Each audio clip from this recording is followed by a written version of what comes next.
Touchdown Podcast with your hosts, Reese Downing and Jacob Workman.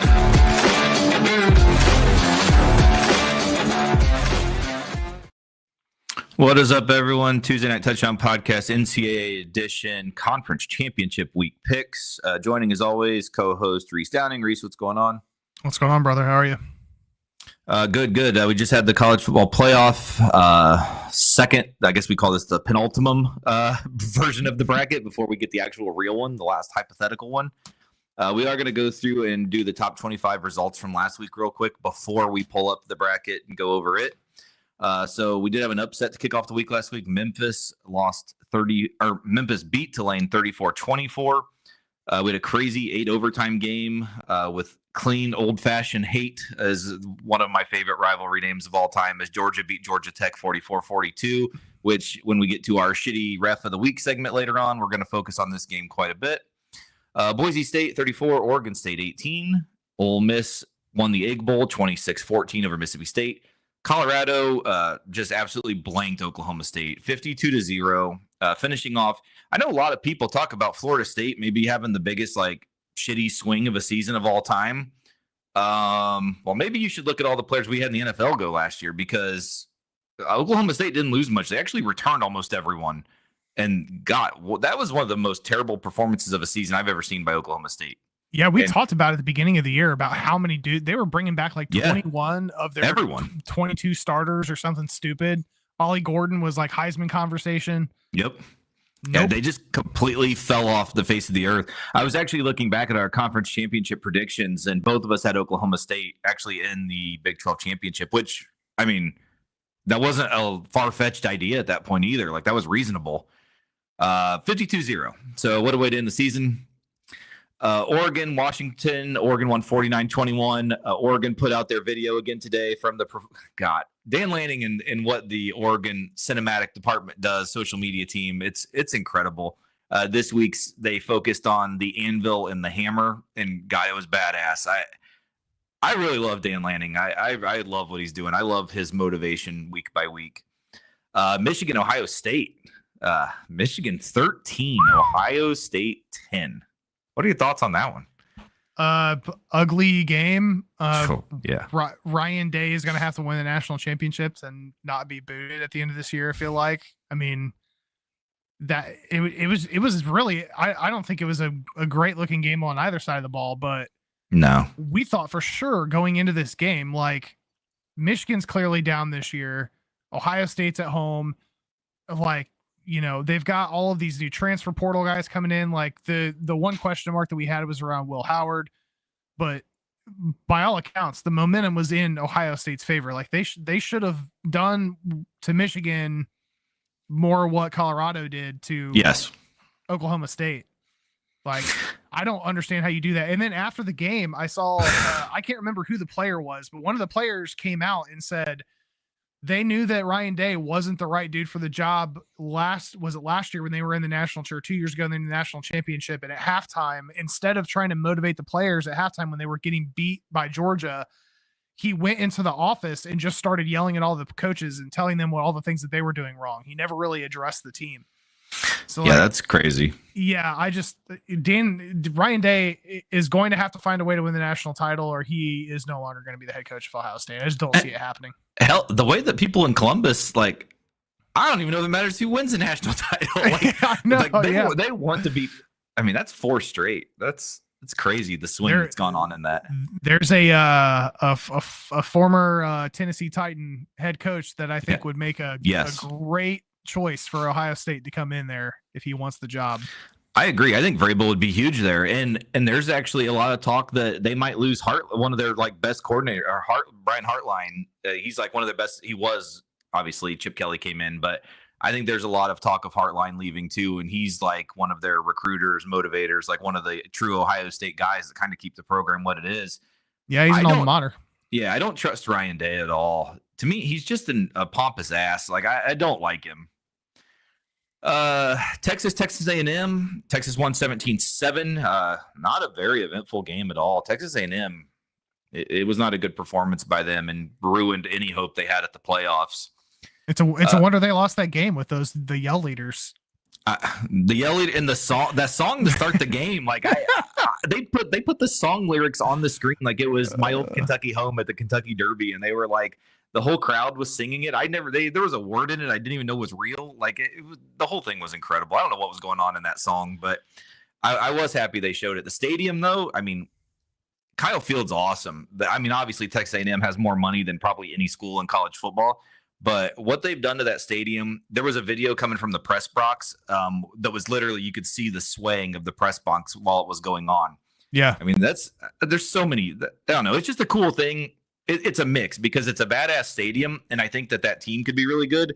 But I will never be able to get over the yell leaders and that nonsense they pull on the midnight yell and Solomoff Jake or Solomoff Skyler or whatever the hell his name was with his lean back fist thing he does. I don't know.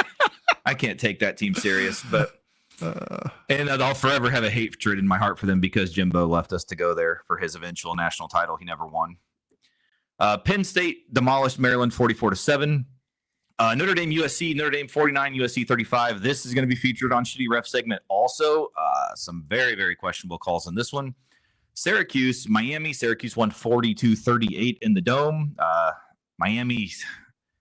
Unfortunately, the ACC just doesn't get a lot of credit. I think we're going to talk about this here in a minute when we look at the bracket. I think Miami's on the outside looking in now, and it's kind of unfortunate because there's some 3-loss teams that I think are going to get in ahead of them.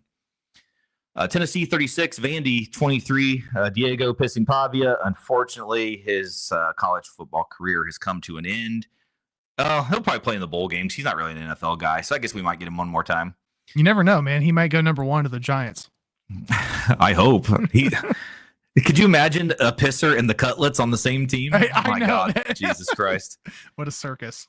SMU 38, Cal 6. SMU rolling into the conference championship game, their first year in the ACC.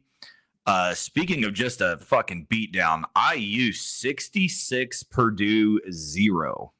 That's brutal. Signetti sending out a little statement.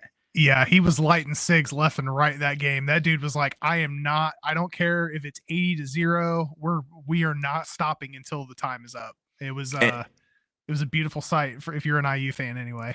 Yeah, and I mean we're gonna talk about it in a minute, but looking at the bracket, I think IU's locked. I think they're in. So I think it was good. South Carolina, Clemson. South Carolina with a last-second score, 17-14 win in Clemson, South Carolina. The Iron Bowl, Alabama 28, Auburn 14. You go check out my Twitter page at Jacob Workman. I did retweet a video of Dixieland Delight from this game. I actually thought about playing it in its entirety on this show, but I know we're going to do a lot of playoff talk. It's about 3 minutes long.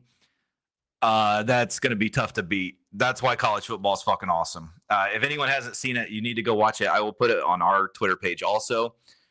Arizona State 49, Arizona 7, just an absolute beatdown in a rivalry game. Dilly, the boys are ready. 1 game away from the college football playoff for Arizona State. Beat the Wildcats so bad, Fafita's entering the transfer portal. Yeah, our guy Noah Fafita is going to the portal. Tetaroa McMillan, some would say Travis Hunter. I will say Tetaroa McMillan, the best wide receiver in college football, will be going to the NFL draft. Probably be a top 5 pick. It wouldn't surprise me. He's an absolute stud. And speaking of injuries, which I'll mention this a little bit later too, when we pick the game, Arizona State did lose their best receiver to injury in this game, and he will not be playing the Big 12 championship, which is huge. Iowa State held on to beat Kansas State 29-21. Our Mormons, BYU 30, Houston 18, soaked the night away in Provo. Missouri won in the snow 28-21 against Arkansas, UNLV 38, Nevada 14, and Illinois 38, Northwestern 28. So that was the top 25 results from last week. Let's pull up the bracket. We will go ahead and try to get through this. Unfortunately, the seedings and the rankings are not the same. So when I say some of these things, it's probably going to sound a little confusing. But the current number 1 ranked team is Oregon. Number 2 is Texas. Number 3 is Penn State. Number 4 is Notre Dame. And number 5 is Georgia. That is the top 5 ranking right now. Now, that is not the seeds because obviously the top 4 seeds go to conference champions. So I think we could probably do this a little better if we just numbered who the hell should be there. Like Boise State should just be the 4 seed at this point and ranked 4th. But that would be too easy for college football. We know we can't do anything like that. So current matchups right now as they stand, obviously we're going to have Oregon and Penn State playing in the Big Ten Championship this week. But for right now, we have Penn State, which would be hosting my boys from Tempe. The Arizona State Sun Devils would be going to Happy Valley. That would be awesome. I would be all for that game. The winner of that one playing Boise, like that's my type of football right there. And I would be willing to bet anyone that would like to place a bet. Penn State does not make it out of that bracket. There is no way. I don't think they even win the first game. I think Arizona State would go in there and beat them at home. Other first round matchups, Tennessee would be going to Ohio State. That's an interesting one too. Ohio State's been struggling with offense. Tennessee is mostly offense. Their defense has been struggling a little bit, but Nico Iamaleava, he has been struggling actually later in the season also. He started hot, but kind of tapered off a little bit as the season went on. Could you imagine what South Bend's going to, or as ESPN would like to call it, Notre Dame, Indiana, even though we will all call it South Bend, Indiana, what South Bend would be like as number 11 seed Alabama rolls into South Bend for a playoff game? Like, weather's going to be shit, probably snow, the Bama boys in the snow like that. I'm all for that. And as we were just talking about IU going to Georgia, IU's offense isn't now defensively. I think I have some questions there, but Carson Beck has been struggling quite a bit lately too. But I think Indiana's offense could go in there and maybe make some noise, kind of in like an old school Boise State-esque surprise appearance. Reese, so as you take a look at the college football playoff bracket, what are your initial thoughts? I'll be interested to see how this shakes out after the conference championship matchups, but love the Arizona State Penn State matchup. I'm with you. I think Arizona State can cause real problems for Penn State. We're going to see what happens with them with the Oregon game. We'll talk about that in a little bit. I don't think that's going to be much of a game though. Tennessee, Ohio State. I'm shaking if I'm the Buckeyes and the Volunteers are coming into town. Oh man, having to stop that offense is going to be tough for them. And even if I just don't think the Buckeyes are going to be able to keep pace. That's going to be a tough one. Bama Notre Dame is what I think would be the best first round matchup. To your point, ESPN Bob Iger his jizz is hitting the ceiling looking at that matchup. Like that is a ratings galore. Yeah, that'll be a hell of a game watching Milroe go up against that defense. And then IU Georgia. To your point, man, like I know IU's strength of schedule has got some question marks around it. Their defense got some question marks around it, but their offense is legit. And Georgia has not been playing typical Georgia. It would not surprise me at all if IU steps into Athens and somehow gets a win out of that, and then moves on to play Texas. So I think this is probably going to shake out a little bit. I do love the fact that Boise State's getting a first round bye. I hope Jonty just runs wild in the playoff because he's not going to win the Heisman. It's so ridiculous. And one thing that I love is like ESPN put out a poll, like a lot of like official sites have put polls out, like who should win the Heisman. And there's like 70,000 to 130,000 votes on the two main ones that I saw. And both of them over 70% were for Ashton Jeanty. Like this is truly a media award given out this year to Travis Hunter. And it's absurd. He does not deserve to win this award. Ashton Jeanty, it's so ridiculous the way he's getting treated in this. Obviously the things to look at here, where's Miami? I mean, first team out. Bama at 9-3 over a Miami team with 2 losses. I think we saw last year, Florida State, the disrespect. I think we're seeing more of that disrespect here. Some other things kind of to look out for, like what if Boise loses conference championship game to UNLV, Arizona State with a win over Iowa State would bump into that 4 spot, and then you're probably going to get Penn State UNLV, which honestly, give me that too. Like I guess the thing we've got to see is do they punish Penn State as the number 3 for losing a conference championship game, assuming Oregon wins, and even Texas. Like what if Georgia beats Texas? Do we get a flip there? Like, so there are some potential flips still to happen. I don't think any team deserves to be kicked out of the playoff for losing the conference championship game. I mean, obviously Arizona State will get kicked out if they lose, which is honestly to me ridiculous. It is what it is. I don't think you should get punished for losing the conference championship game, but there are going to be teams that do it. But I agree with you. You've got a Tennessee and Ohio State. You have a Bama, a Notre Dame. That like there's 4 teams in here right now that aren't playing college championship matchups. Like, right. How do you keep these teams in and then punish the teams that made it to their conference title game? It doesn't make sense to me. But to your point, it's the committee, so they'll find ways to fuck this up. Oh, 100%. And so, I mean, we even have bigger questions like Clemson can easily beat SMU. So if SMU and Boise lose, is Clemson coming in to a bye? I mean, I think they are. Yeah, I think so. And they're not even on the screen right now. Right. Like it's such a crazy thing. Like, I don't know. And SMU and Miami didn't play. So what if Clemson beats SMU? Does Miami jump SMU and SMU's out? Like, surely not. Surely you don't punish the team for going to the conference championship, but that's the same record. Like that, and none of the teams played each other. So it's I don't know. It's going to be a crazy thing to watch it all play out. There's so many loopholes to this. The only thing that I really think are sure, well, I mean, obviously there's a lot of teams that are for sure in. Let's play the question mark game. Arizona State, Boise State. I guess that's probably it. Like, those are our 2 questions, I guess. SMU. I think, yeah, I man, if they were to kick SMU out for losing at where they're at right now, that's the ACC should immediately disband. Yeah.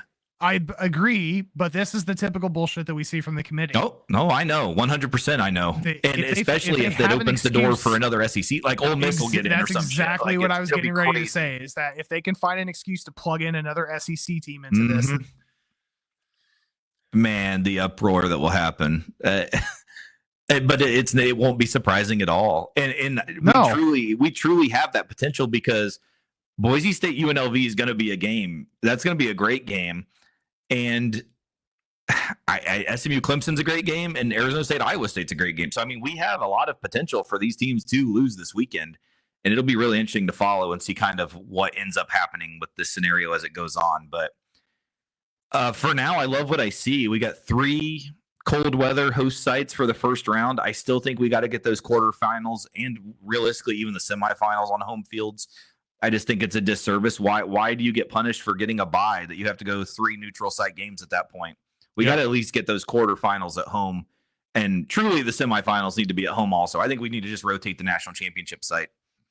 And I know that the Bulls want to like keep their Bulls, but keep the naming rights to them. Like make those 4 quarterfinals, give them bowl names. Sugar, Fiesta. I'm against using the Rose for any of these unless we're actually playing it at the Rose Bowl. But in my opinion, and I'm biased, and I know they'll never do this, but I've been to the Rose Bowl. It's the most beautiful football facility I've ever seen in my life in the setting. The Rose Bowl should be the national championship site every year. I don't care what people say. When I think of college football, I think of the Rose Bowl. It's outside. The weather's usually good. You're not going to have, I mean, it'll be a little cooler, but so what? It's normal. It's football. I think the Rose Bowl should be the national championship site every year. It's an easy solution to this problem, and then we could get the home field going for some of these other ones. But it's college football. We're never going to do what's logical. The NCAA will find a way to make it worse before better. We know that for a fact. Any final thoughts on this college football playoff projected bracket? Next week will be obviously the final one, so we will have the matchups. No, I don't think so. I mean, I just, to the point that we've been making here, I hope that none of these 1-loss teams, if they do end up losing in their conference championship, get knocked out. Arizona State being the one that I think possibly, if they somehow end up losing their game to Iowa State, which is a possibility because Iowa State's a good football team. I can see that happening. Boise State, SMU, like even if they lose in their conference titles, man, you got to keep these teams in. 2-loss teams, you can't have them in or out, over a 9-3 Bama or a 10-2 Ohio State, Tennessee. I just that level of parity is what gets That's the frustrating part for me, is that I feel like the committee puts these teams in from these major conferences because they want to increase viewership, but true college football fans want to see this type of parity. You don't want to continue to see the same 12 damn teams in the conference title or in the playoff every year. Yes. These Boise States and SMUs are why we watch college football. So, and who doesn't want to see Boise and Ashton Genty in a playoff game? Like, and truly, an 11-2 Boise State is probably not going to make it. And I just think it's a shame. I don't like it at all. I do want to throw in here real quick. One of our friends of the show, big Notre Dame fan, I'm sure he is loving the thought of Alabama going to South Bend right now. Carter has gave us, I'm guessing that one of the sites have posted these hypothetical lines for the games for when they play. So Penn State would be a 13.5-point favorite at home against Arizona State. Ohio State would be a 6-point favorite at home against Tennessee. Notre Dame would be a 3-point favorite at home against Bama, and Georgia would be an 8.5-point favorite at IU. Any thoughts just initially looking at those? 13.5 Arizona State, I think, is absolutely insane. I think it's crazy. Huge disservice to what Dilly and Arizona State's done this year. Ohio State favored by 6 doesn't make any sense to me on Tennessee. Bama Notre Dame at a 3 spot. Like, I would have expected there to be a slightly bigger spread in the Bama Notre Dame game than the Tennessee Ohio State game. Indiana and Georgia at 8.5. Okay, I think that kind of makes sense just because of Indiana's strength of schedule. But the other 3 spreads on this just don't make any sense to me. Especially 13.5 is ridiculous. Give me Arizona State plus 13.5 for everything on the planet. Like, there is no. I mean, I know Arizona State had a crucial injury last week, but Bo Scadaboo and Leave It, the quarterback with Dilly, like, they do not fear. They will go into that. They will go into Happy Valley and be just fine. Yeah, that dude's a motivator. He's gonna have those guys ready to run through a wall. And what better way to make noise than to walk into Happy Valley in a night whiteout game and just beat the piss out of a James Franklin team. God, I would absolutely love it. There's also rumors too. I don't know if he's done any interviews. I know his name's escaping me right now. It's something Nicky. It's a very weird last name, like Kilton Nicky or something. The offensive coordinator that left Kansas is now the offensive coordinator at Penn State. He's actually getting interviewed for a lot of the opening head coaching jobs. And I think that might play into a story when it comes into that game also. Like you said, Tennessee, Ohio State, that seems a little odd to me. I think that should be a little bit lower. Obviously, they're getting a little bump for home field. Bama, Notre Dame, to me, I think is probably just right. Both kind of power physical teams. I don't think it'll be very much high scoring, and I think Notre Dame's just getting the bump for being the home team essentially in that one. And I think Georgia minus 8.5. I think Vegas would be worried about that one because I think 99.9% of the money is going to be on Georgia minus 8.5, and they are really going to be open for IU to cover if that's the case. They'll definitely be scared to death of that one. Carter has commented on his picks here. Carter's on Arizona State, Ohio State, Notre Dame, and Georgia. So, all right. No surprise, a little bit of a front runner there with all the teams. I do like that he's back in the Arizona State boys. And a real big surprise that he did capitalize the giant ND. That's what I was just getting ready to see. Yeah, I'm surprised he didn't make that a larger font going into this. Right. Actually, we probably, if things work out, college football playoff prediction shows, we usually do have some guests on for that. So you guys might even be seeing him relatively soon when we pick those games. All right, so that's about as far as we can get with the bracket for now. Obviously, a lot of things to come, but that's where we are at. So let's move on with our originally scheduled programming here. We've been talking about Kenny Dillingham a lot already. He earned a $200,000 bonus for winning 9 games. This is one of the reasons why he's really loved. He's given that money to 20 of the off-field Arizona State staffers, $5,000 to $10,000 bonuses using that money that he earned. There's a reason why a lot of people love him. A lot of former quarterbacks. Obviously, he was a huge help at Florida State, making Jordan Travis what he is. I mean, the best part about that, well-loved guy. The best part about that, in my opinion, is that the only reason why this came out is because somebody else found out about it and released it. He had no plan on telling anybody. He did not tell any of those off staffers that the money was coming from him. Like, Right. you see this guy in the like post game conferences and just like on the field, like this guy's hard to hate. Well, there are people that think he might be a little too hot-headed at some situations with referees, but I mean, that's football. You got to get over it. I love him, but yeah, the passion, what he brings. I mean, this team last year, their portal, I mean, they turned over the whole damn team, like the whole team. So to see what he's done already, entering a new conference, I think it's awesome. And obviously, he did work at Florida State for a little bit, so I have a little bit of a special love for the guy, but he's incredible. I really love what he does with offense, and it just makes fun teams to watch. In a role that's kind of becoming a new thing in college football, former Stanford star Andrew Luck is returning to Stanford to become the football program's general manager. A lot more programs are starting to have these with the NIL coming in. Yep. There's a lot of rumors that in early next year, there's going to be a court ruling that kind of sets the stage for more of a salary cap in college football, or essentially college sports in general. So I think a lot of schools are going to be bringing in guys like this to kind of reform what college football and college sports in general are going to be like. We did have our first guy declared for the draft. Iowa running back Caleb Johnson has declared for the draft.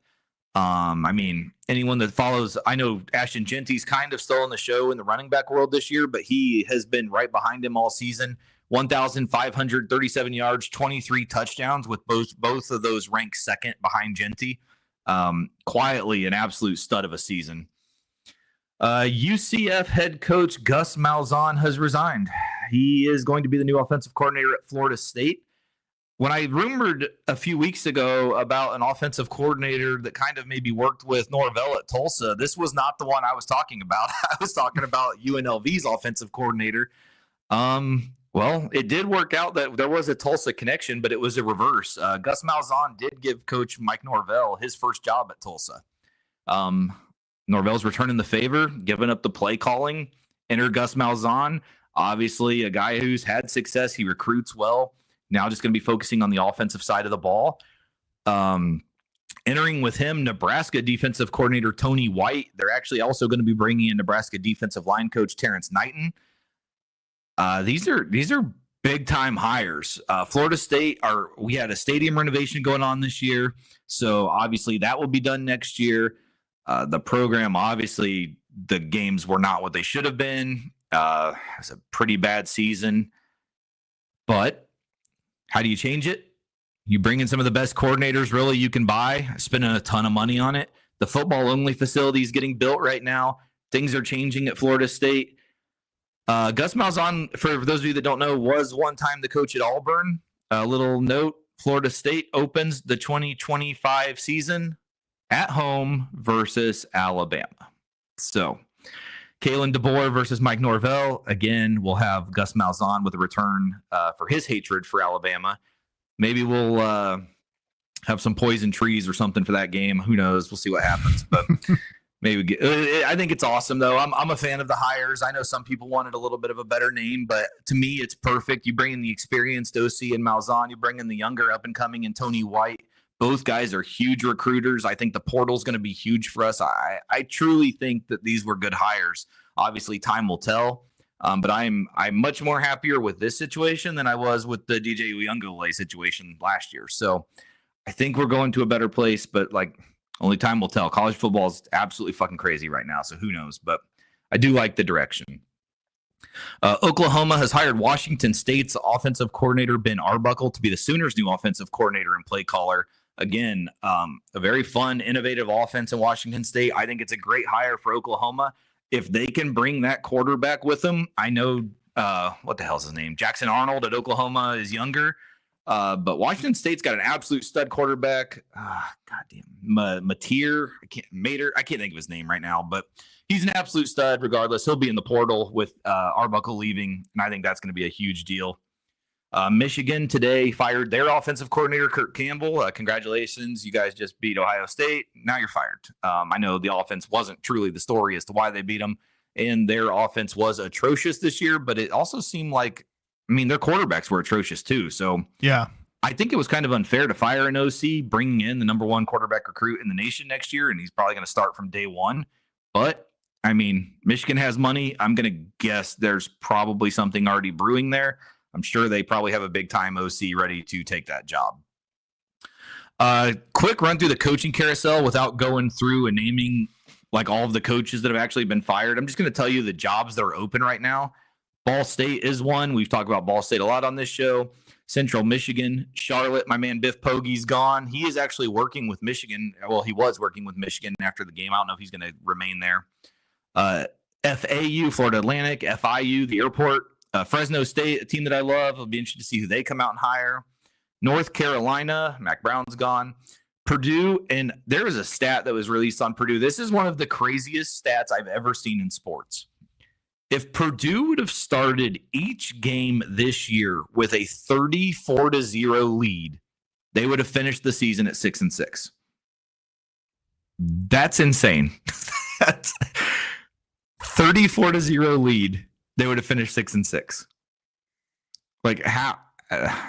When you think of bad, like we say Kent State's bad, but that might be worse. Like that's awful.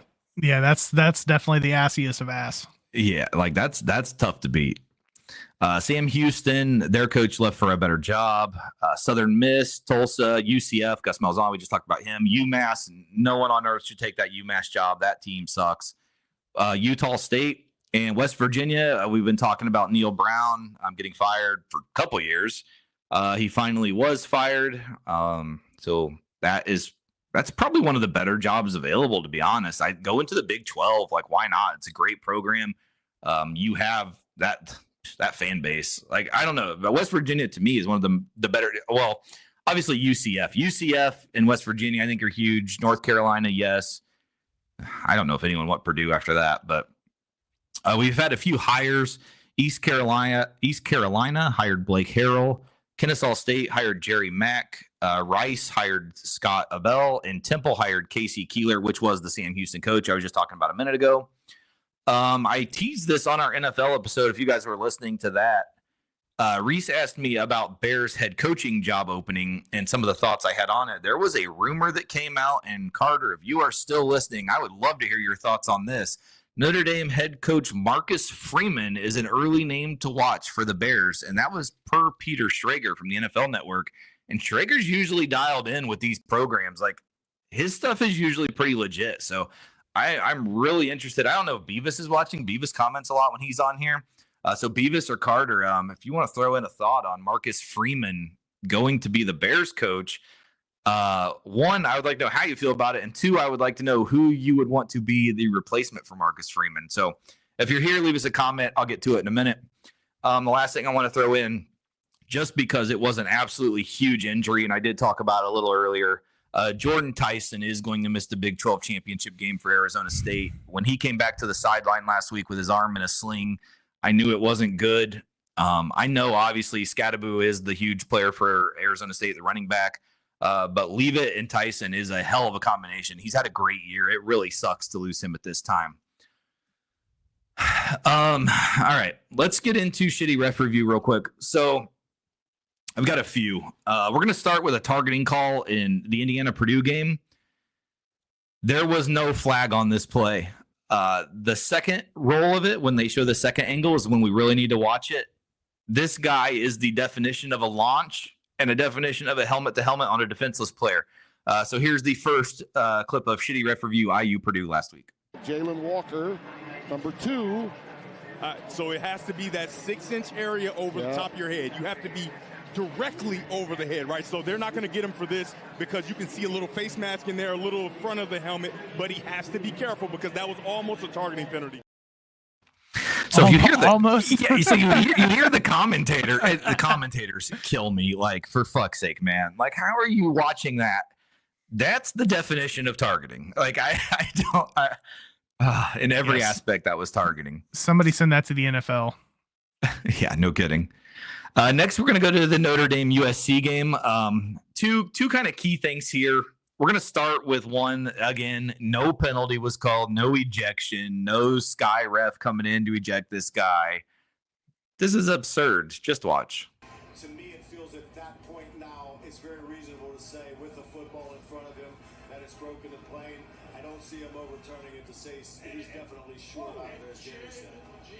To clarify, what do we see? Riley Mills with a big right hand. Riley Mills with the big right hand. Riley Mills with the big right hand. He cockbacks. The guy's on the ground, and he throws a dead punch straight into his head. It's cool. That was a harder punch than anything I saw in Paul Tyson. Yes, that was a legit punch. Like that, I guarantee that motherfucker hurt his own hand. Like first off, you don't punch a face mask. That was pretty stupid. But yeah, exactly. Yeah, punching somebody with a fucking helmet on is always a smart play. But yeah, no penalty, nothing. This next one actually was huge in the game. USC was going in to score a game-tying touchdown at this point. I did not realize that I have some commentary on this. I hope it plays through when it plays because the man is hilarious. But no call pass interference on this that actually had quite the swing in the game. How is this not passing interference? You got to go back shoulder throw. This time, his hand is on the push, one spin, one. Wow. He was holding his shoulder inside his shoulder pad the entire way, pulled on him, and that ended up being a pick six. Swung the game quite in the other direction. A huge momentum swing. Again, I just don't get it. At a minimum, we need to grab that guy as a sound clip from now on when we find non-PI calls. How is that not pass interference? I love that. We need more of that guy. I agree. Finishing it up with shitty ref segment of the week, Georgia Tech. This first play I have two different angles of. Again, what are we doing in college football? But we'll start with angle number one. Looking for anything that is batted at the line of scrimmage. So as you can see, the score was 27-20. Fourth quarter, it was 2nd and 9. So this would have there's a clear hold that would have made this 2nd and 19. The game is late. Georgia's driving to tie the game. I'm going to show this from the other angle, and it is much more obvious from this angle. Just take a look at this.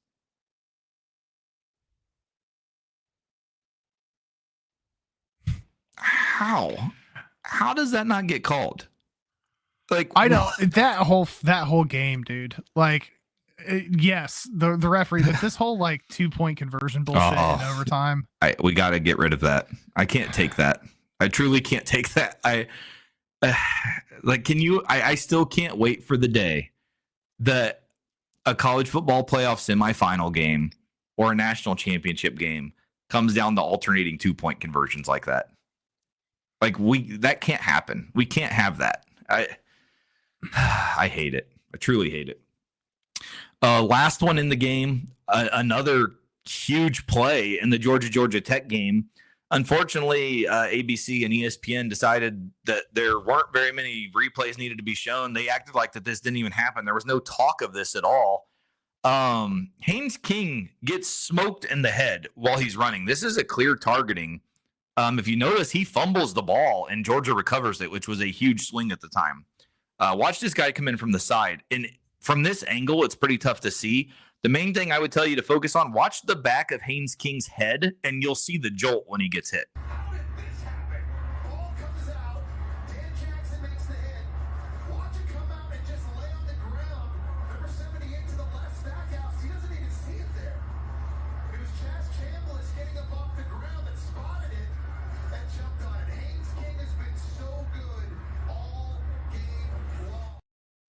And you can tell by looking at Haynes King that he obviously was rattled. He just sat there and didn't move for a minute.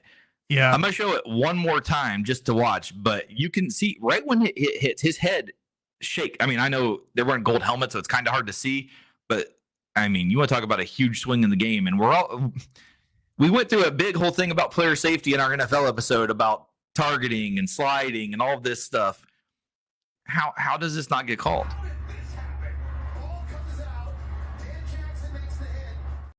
So you could see the jolt. His head shoots back. So clearly the dude comes in and smokes him right in the head. I just don't get it. And King's a tough son of a bitch, man. He's been hurt for a few weeks, and he just keeps finding ways to get on the field to try to help his team win. Like, that's frustrating. Yeah, I don't know, man. And with the way that they use replay for everything in college football, and they even review targeting, like that wasn't even reviewed. Like they're like, no, we don't even need to look at that. Let me also throw in that was in Georgia with SEC officiating, so I'm sure that helped the cause also. Yeah, just a little bit. All right. So with that, I think it is time to pick our conference championship. We will start it off. Conference USA. Western Kentucky is actually going to be on the road. This is a true road game at Jacksonville State. Jacksonville State's a 3.5-point favorite at Amherst Stadium in Jacksonville, Alabama. 57.5 over under Friday at 7 on the CBS Sports Network. Yes, if you listened last week, we did just pick this game last week. Yeah, get the rematch that we talked about last week. Rich Rod's got the Jags playing well as of late, winning their last 7. They're leaning on a pretty dominant run game on the back of Trey Stewart, who's leading Conference USA in yards and touchdowns. On the flip side, Hilltopper's quarterback's leading the conference in passing touchdowns, but he's also leading in interceptions, so he's going to have to limit the mistakes if they want to win here. With this being a home game for the Jags, I think that gives them a little bit of an edge, but I see this game ending pretty close, so I'm going to take the Hilltoppers here plus the 3.5. I don't know if they're going to win it, but I'm going to take the points. I know this is a tough one. I do like that Jacksonville State is back at home in this one. I think we're in for a great game, though. I do think that Rich Rod and the offense will be just a little too much in the end, so I am going to take them to cover the 3.5.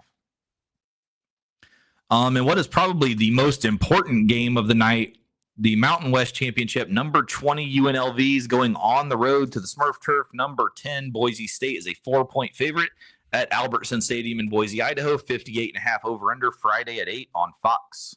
Yeah, winner of this one's likely to represent the group of 5. Last time these teams met, Boise got a W, but it did take all 4 quarters. UNLV was leading going into the 4th quarter, I believe. Broncos are going to have to slow down Haj Malik Williams if they want to secure a playoff berth, but I think they're going to get it done here at home on the Smurf Turf. So give me Genty and the Broncos to win and cover. And one of the best quotes I've ever heard, Haj Malik Willis in a press conference said he didn't even know where Boise was on the map.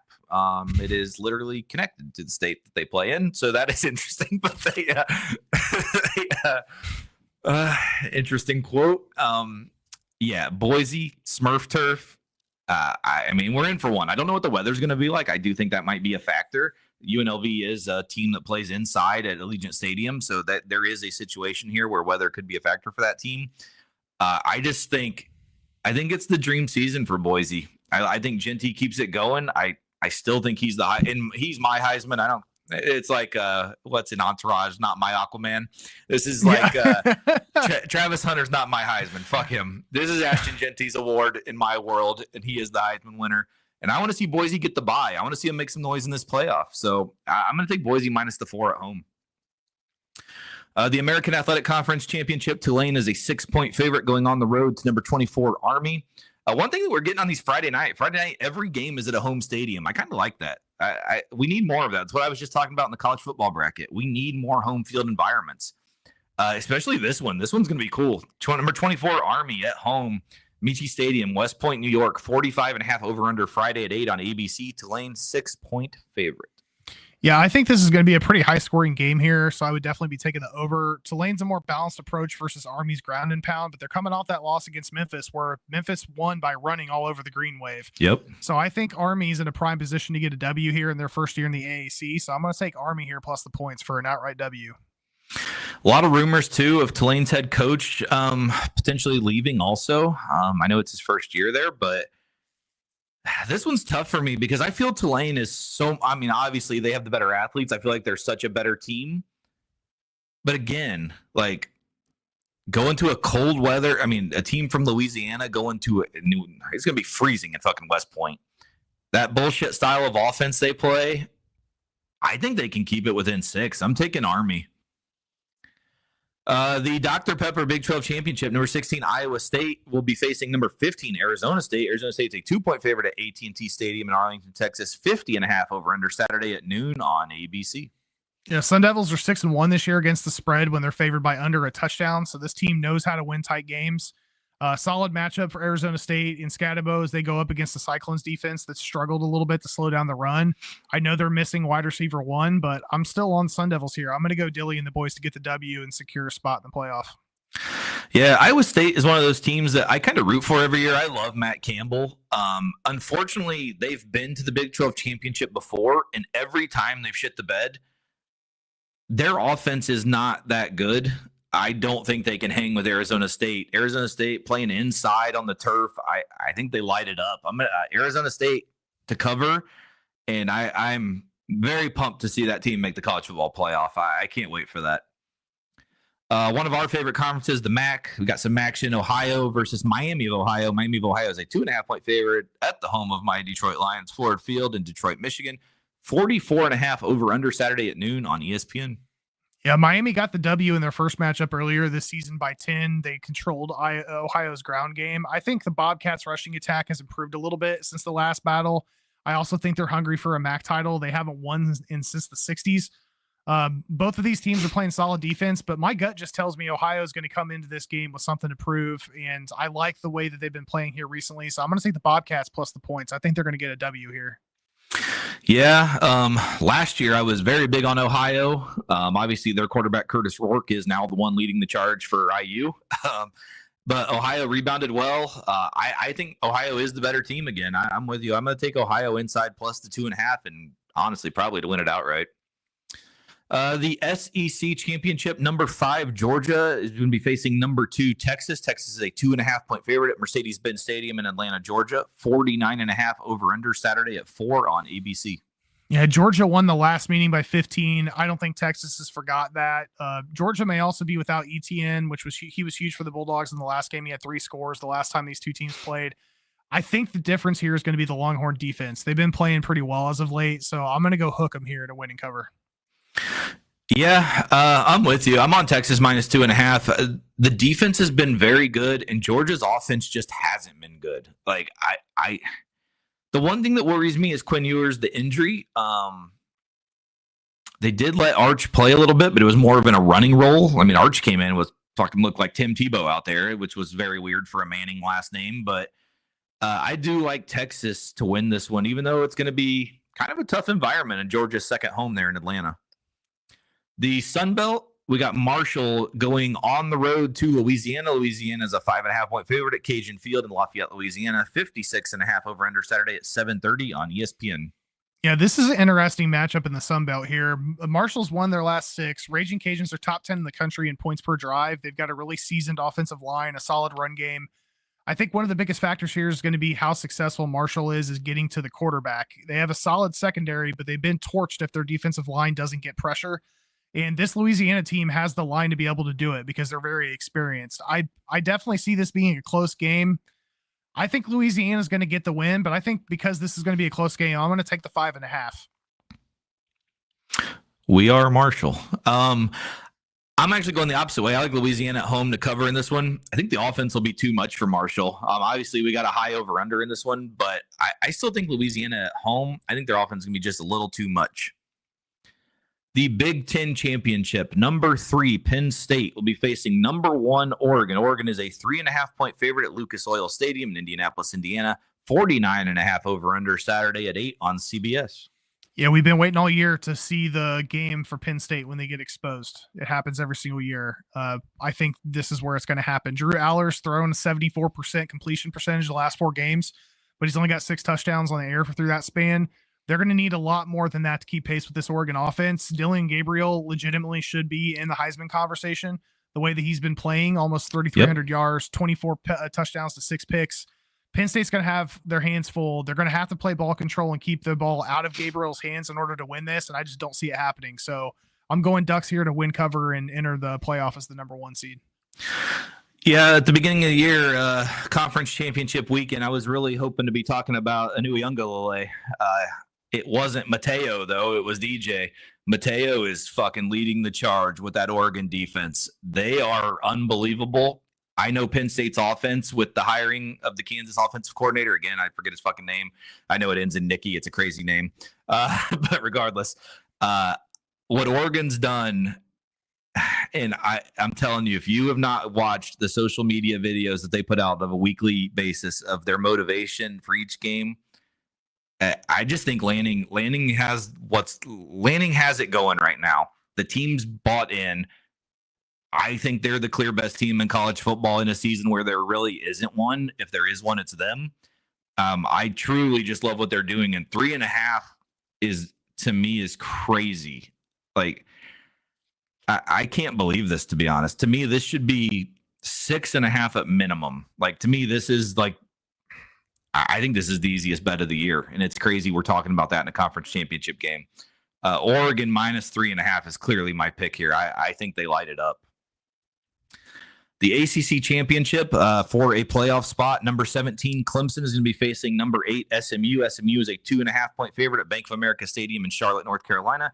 56.5 over-under Saturday at 8 p.m. on ABC. Yeah, I'd definitely be taking the over on this one. SMU's 5th in the country in points per game. They're going to need to keep that pace to control the momentum. Clemson is 8-1 in ACC championships under Dabo, so they do know how to close out conference titles. Would be such a storybook ending for SMU, though, if they can come in and beat the perennial conference powerhouse in their first year. I think they're going to get it done. I'm going Pony Express here to win and cover and make their way into the playoffs. Yeah, I'm very excited for this game. The fact that we get the Big Ten and the ACC game at the same time, I think we're going to have a fun night with both of these games. Clemson, to me, though, I think there's an experience factor. They've been here. They know this game. They know this situation.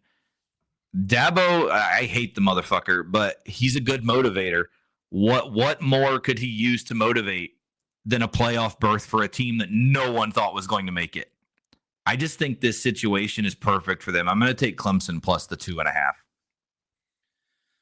All right, I know we didn't pick that many games this week, but we're still doing the lock and the dog. Kick it off, Reese. What is the lock of the week? Locking in on those Ducks. We just talked about it. 3.5 is crazy. I think that Penn State's going to struggle to keep up with this Ducks team all game long. So lock me in on Oregon. Yeah, go ahead and throw mine on there too. I'm gonna play the sound again. We got the same thing. This is. I can't believe this line. I really can't. Last year it was kind of the opposite. Last year Oregon was favored against Washington in the Pac-12 championship. And again, I was like, what the hell is this line? This makes no sense. This is kind of that same thing this year. Like, how is this only 3.5? I don't understand it. So obviously we're both on Oregon with probably our lock of the year. You might as well take the week out of there. Just put lock of the year.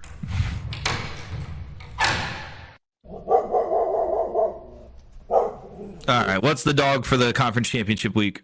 My dog for this week is going to be Army over Tulane. Green Wave got a little exposed on the ground last week. I think Army's going to take the same approach. So let's go Army here for my dog. For Army and for America, conference championship. Army plus 176 for Reese. I just talked about it a minute ago. I think the key to this game is going to be Cade Klubnik and the Clemson offense. If they can keep up with the SMU offense, I think they can win this game. Like I said, Dabo's the ultimate motivator. I think this is a situation that he's really going to have them ready for. It's an orange pants game, which for those of you that know Clemson means it's a championship potential. It's the only time they wear orange. I just think it's that situation. I think Clemson wins. I think they get in the playoff as much as I hate it, but I do like Clemson to beat SMU outright here. All right, so I know we were live here. Thank you for everyone that joined us live. Thank you for the comments, for the people that commented.